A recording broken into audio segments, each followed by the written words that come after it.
ఈరోజు భారతదేశంలో సంచలనం కలిగించిన ఆశ్చర్యకరం దళిత హృదయాలకు ఆందోళన కలిగించే విషయం హర్యానా రాష్ట్రంలో జరిగింది. హర్యానా రాష్ట్రంలో అడిషనల్ డీజీపీ క్యాడర్లో ఉన్నటువంటి వై పురణ్ కుమార్ అనే ఆయన ఆత్మహత్య చేసుకున్నాడు ఈ నెల 7వ తారీఖున. ఈయన భార్య ఐఏఎస్, ఈయనకి 2 పిల్లలు. ఈయనది హర్యానాలో ఉంటున్నాడు కాబట్టి మన తెలుగు రాష్ట్రాల్లో ఈయన గురించి ఎవరో కూడా సరిగా మాట్లాడట్లేదు, వీడియోలో కూడా ప్రచారం కావట్లేదు. కానీ ఈయన హైదరాబాద్ నివాసి. ఈయన ఉస్మానియా యూనివర్సిటీలో బీటెక్ చేశాడు. ఆ తర్వాత ఐపీఎస్కి సెలెక్ట్ అయ్యి ఐపీఎస్లో ఉండగానే అక్కడ అమిత్ కౌర్ అనే అమ్రిత్ అనే ఆవిడ్ని ప్రేమించి పెళ్లి చేసుకున్నాడు. ఆయన హర్యానా క్యాడర్కి చెందడం వల్ల అక్కడే పనిచేస్తూ ఉన్నాడు. ఈయన 2020 నుంచి కూడా అనేక రూపాల్లో వివక్షతని ఎదుర్కొంటూ ఉన్నాడు. దీని మీద ఆయన అనేక సార్లు ఐఏఎస్ఎల్కి ఐపీఎస్ఎల్కి కూడా కంప్లైంట్ ఇచ్చాడు.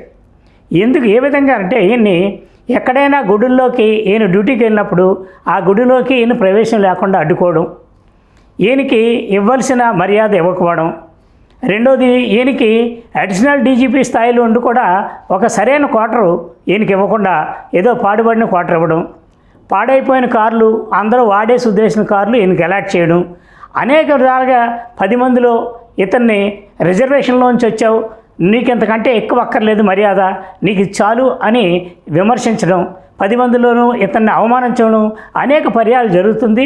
దీని మీద ఈయన అనేక సార్లు అనేక మందికి ఐఏఎస్ఎల్కి ఐపీఎస్ఎల్కి ఫిర్యాదు చేశారు. కానీ ఈయన ఫిర్యాదు చేస్తున్నాడనే కారణంతో ఇతన్ని ఏదో విధంగా అపఖ్యాతి పాలు చేయాలని ఇతని దగ్గర పనిచేసిన అతను ఒక 2 లక్షల రూపాయలు ఎవరి దగ్గర లంచం తీసుకుంటే ఇతని గురించే తీసుకున్నాడని ఇతని మీద కేసు పెట్టి ఇతన్ని అరెస్ట్ చేయాలని కూడా ప్రయత్నాలు ప్రారంభించారు. ఇవన్నిటిని ఈయన చాలా 2000 నుంచి ఇప్పటి వరకు కూడా చాలా మనోధైర్యంతో ఎదుర్కొన్నాడు. ఎప్పటికైనా న్యాయం జరుగుతుంది అనుకున్నాడు. కానీ ఎటు చూసినా ఈయనకి న్యాయం ఎక్కడ కనిపించట్లేదు. ఈయన భార్య ఐఏఎస్, ఈవిడ ఆ రాష్ట్ర ముఖ్యమంత్రితో కలిసి జపాన్ పర్యటనకి వెళ్ళారు.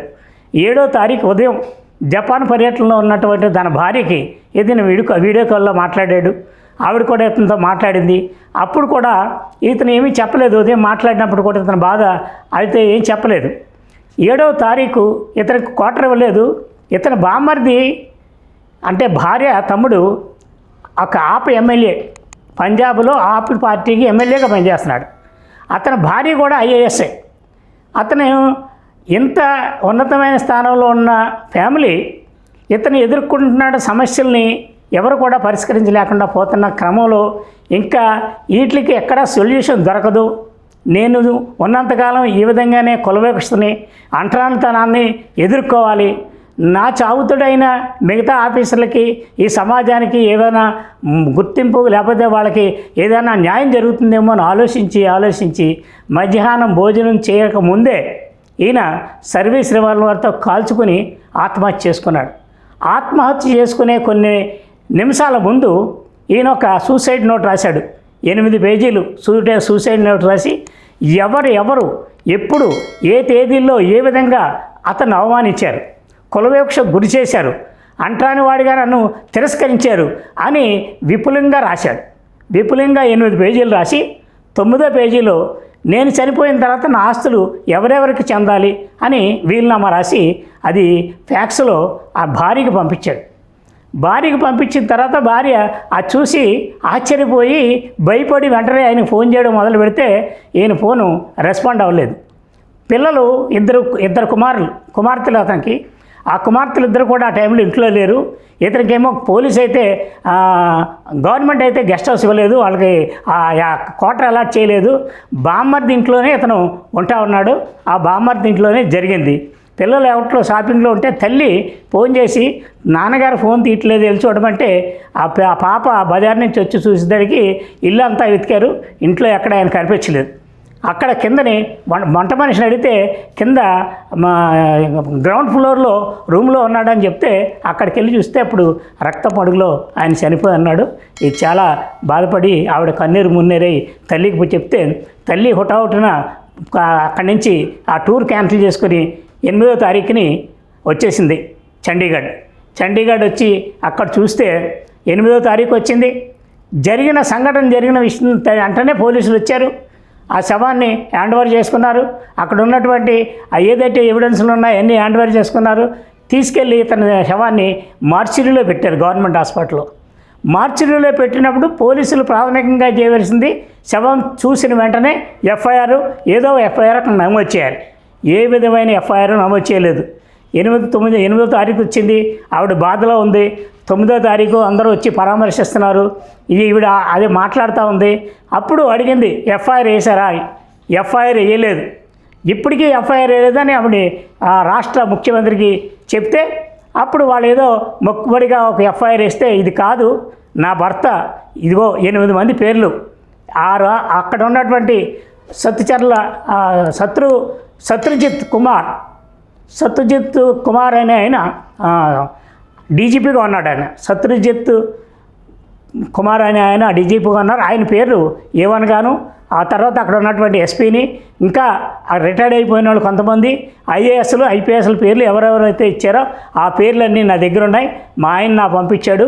ఆ పేర్లతో ఎఫ్ఐఆర్ ఏమంటే వాళ్ళు ఎఫ్ఐఆర్ ఏడులో కూడా చాలా తాత్పర్యం చేశారు. ఇప్పటికీ అంటే స్టిల్ ఈ రోజు కూడా ఆ బాడీ మార్చిరీలో ఉంది. పోస్ట్ మార్టం చేయలేదు. ఆ భార్య ఒకటే కోరుతా ఉంది, నా భర్తకి మీరు వేసిన ఈ ఎఫ్ఐఆర్ ఏదైతే ఉందో ఈ ఎఫ్ఐఆర్ వల్ల ఏమాత్రం ఉపయోగం లేదు. నా భర్త చంపిన వాళ్ళు, చంపడానికి కారకనైన వాళ్ళు వీళ్ళెవరూ కూడా ఆ కేసు నుంచి పూర్తిగా తప్పించుకోవడానికి అవకాశం ఉండే ఎఫ్ఐఆర్ మీరు నమోదు చేశారు. ఈ ఎఫ్ఐఆర్ మార్చి నాకు నమ్మకం కుదిరిన తర్వాతే ఎన్ని రోజులైనా సరే పోస్ట్ మార్టం జరగనివ్వనని కూర్చుంది. నిన్న ఒక దూతని పంపించారు.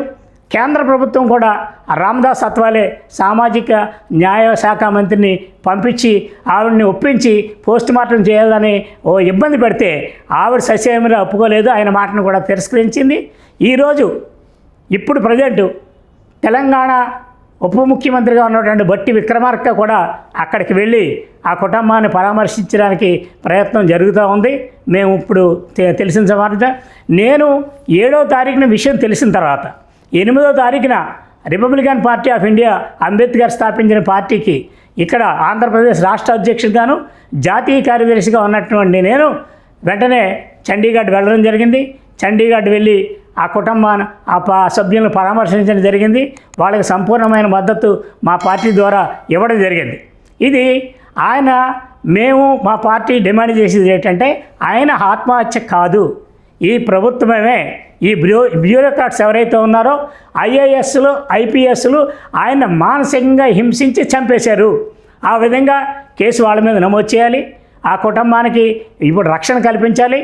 ఒక ఐఏఎస్ ఐపీఎస్ ఒక మంత్రి ఒక ఎమ్మెల్యే స్థాయిలో ఉన్న వాళ్ళకే కుల వివక్ష ఇంకా వెంటాడుతుంటే ఇంకా సామాన్య ప్రజానికానికి ఈ దేశంలో అక్కడ బతకడానికి అవకాశం లేదు.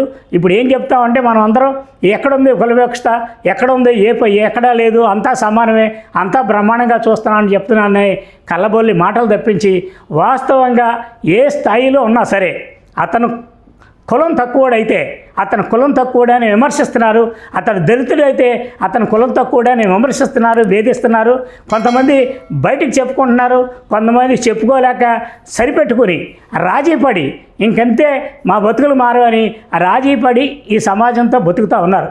అందుకనే బాబాసాహెబ్ అంబేద్కర్ ఆ రోజు 1956 అక్టోబర్ 14 సరిగ్గా ఇదో రోజున నేను హిందూగా పుట్టాను, హిందూగా చనిపోను, హిందూగా పుట్టినందుకు హిందూ దేశంలో మాకు సమాన హక్కులు లేవు, సమానంగా ఎక్కడ పడితే అక్కడ తిరగడానికి అవకాశం లేదు, ఆలయ ప్రవేశం లేదు, మాకు మంచినీళ్ళ దగ్గర చెరువుల్లోనూ బావుల్లోనూ మాకు స్వేచ్ఛగా నీరు తోడుకునే హక్కు ఈ హిందూ సమాజం ఇవ్వట్లేదు.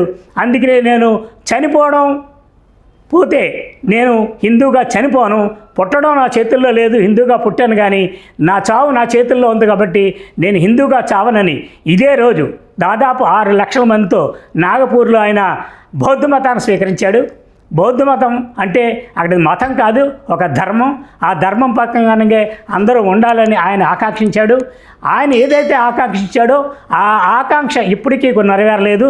కుల వివక్షత అన్ని స్థాయిల్లోనూ, అన్ని వర్గాల్లోనూ, ఏ స్థాయిలో ఉద్యోగం చేసినా, ఏ స్థాయిలో అతను ఎమ్మెల్యేగా కానీ ఎంపీగా కానీ ఎక్కడ పని చేసినా కులం మాత్రం తనకు అడ్డుగోడగానే నిలుస్తోంది. ఈ అడ్డుగోడను కోల్చాలని ఆయన అంబేద్కర్ ఏ కళలు కన్నాడో ఆ కళలు నేటికి నెరవేరలేదు. ఇది ఖచ్చితంగా ప్రభుత్వం చేసిన హత్య. ఈ హత్యని అందరూ ముక్తకంఠంతో ఖండించాలి. ఆయన ఎక్కడో కుమార్ కాబట్టి ఎక్కడో హర్యానాలోనూ పంజాబ్లోనూ పనిచేస్తున్నాడు, ఛత్తీస్గఢ్లో ఉంటున్నాడు. అక్కడ అతని తాలూకా అనుకుని ఇక్కడ తెలుగు రాష్ట్రాల్లో ఉన్నటువంటి ఏ మీడియా కూడా ఒక్క నిమిషం కూడా దాని గురించి, ఈ కుల వివక్ష గురించి ప్రస్తావించకపోవడం దురదృష్టకరం. ఈరోజు విజిల్ స్టూడియో పెద్ద మనసు చేసుకుని ఎక్కడైతే వివక్షత, ఎక్కడైతే అంటరానితనం, ఎక్కడైతే పేదలకు అన్యాయం జరుగుతుందో అక్కడ నేనుంటానని ఎప్పటి నుంచో తిరుగుతూ ఉన్నారు. ఈ ప్రభుత్వం ఏర్పడకముందే ఈ రాష్ట్రం అంతా తిరిగి ఆ గత ప్రభుత్వంలో జరిగిన వివక్షని అది పుస్తక రూపంలో కూడా తీసుకొచ్చి ప్రచారం చేసే ఆ ఘనత విజిల్ ఉంది. విజిల్ ప్రేక్షకులు అది గమనిస్తూ ఉన్నారు. ఈ రోజు విజిల్ ప్రేక్షకుల ద్వారా, ఈ విజిల్ని చూసే ప్రేక్షకుల ద్వారా కోరేది ఏంటంటే ఖచ్చితంగా ఈ రాష్ట్రంలో, ఈ దేశంలో కుల వివక్ష కొనసాగుతుంది. ఆ కుల వివక్షని, అంటరానితనాన్ని అందరూ సమూలంగా నిర్మూలన చేయడానికి అందరూ సహకరించాలి. దీన్ని ఏ స్థాయిలో జరిగినా, ఏ పద్ధతిలో జరిగినా ఖచ్చితంగా శిక్షార్హమని భారత రాజ్యాంగంలో ఉన్నప్పటికి కూడా ఆ భారత రాజ్యాంగాన్ని అమలు చేసే ఐఏఎస్లు, ఐపీఎస్లు ఈ కుల వివక్షకు పాల్పడడం దేశానికి చాలా నేరం. ఇది చట్టరీత్యా భారత రాజ్యాంగాన్ని అవమానించినట్టు వాళ్ళు భారత రాజ్యాంగం మీద ప్రమాణం చేసి ఆ పదవిలో కొనసాగుతూ ఉంటారు, ఆ ఉద్యోగంలోకి వస్తూ ఉంటారు, దాన్ని రక్షిస్తామని చెప్తూ ఉంటారు. అలాంటి రక్షించే వాళ్ళు ఈ చట్టాన్ని అతిక్రమించి ఈ విధంగా మనస్తాపానికి గురి చేసి ఆయన సావుకు కారకమైన ఎవరైతే ఉన్నారో వాళ్ళందరినీ కూడా ఖచ్చితంగా శిక్షించాలి. ఈ ప్రభుత్వం ఎస్సీ ఎస్టీ సెక్షన్లో 6 మాసాల్లో బయటకు వచ్చే విధంగా చిన్న సెక్షన్లు వేశారు. ఏన్ని కావాలని ఉద్దేశపూర్వకంగా ఆయన చనిపోయేలాగా పురికొల్పి చనిపోవడానికి అవకాశాలు కల్పించే సెక్షన్లు వేసినట్టయితే ఖచ్చితంగా వాళ్ళకి జీవిత ఖైదు పడే సెక్షన్లు దీంట్లో ఉన్నాయి. ఆ విధంగా అట్రాసిటీ యాక్ట్లో ఉన్న చట్టాలని, ఐపీసీలో ఉన్న చట్టాలని వేసి ఆ కుటుంబానికి న్యాయం చేయాలని, ఆ న్యాయం చేసే క్రమంలో విజిల్ ప్రేక్షకులు కూడా ఆలోచించి ఆ కుటుంబాలకి ఆ కుల వివక్ష వ్యతిరేకంగా పోరాడాలని, కుటుంబానికి మద్దతు ఇవ్వాలని కోరుకుంటా ఉన్నాను. నా పేరు Pitta Varaprasad. Republican Party of India Ambedkar స్థాపించిన పార్టీకి రాష్ట్ర అధ్యక్షునిగాను, జాతీయ కార్యదర్శిగా ఉన్నాను. ఆ కార్యదర్శి హోదాలోనే హర్యానా చండీగఢ్ వెళ్ళాను. హర్యానాకి పంజాబ్కి కూడా క్యాపిటల్ అది చండీగఢ్ అయి ఉంది. అందుగురించి చండీగఢ్ వెళ్ళి ఆ కుటుంబాన్ని కుటుంబ సభ్యులను పరామర్శించడం జరిగింది. ఆ కుటుంబానికి న్యాయం జరిగే వరకు కూడా రిపబ్లికన్ పార్టీ ఆఫ్ ఇండియా దేశవ్యాప్తంగా వాళ్ళకి మద్దతుగా ఆందోళన కార్యక్రమాలు చేపడుతుందని తెలియజేస్తా ఉన్నాను.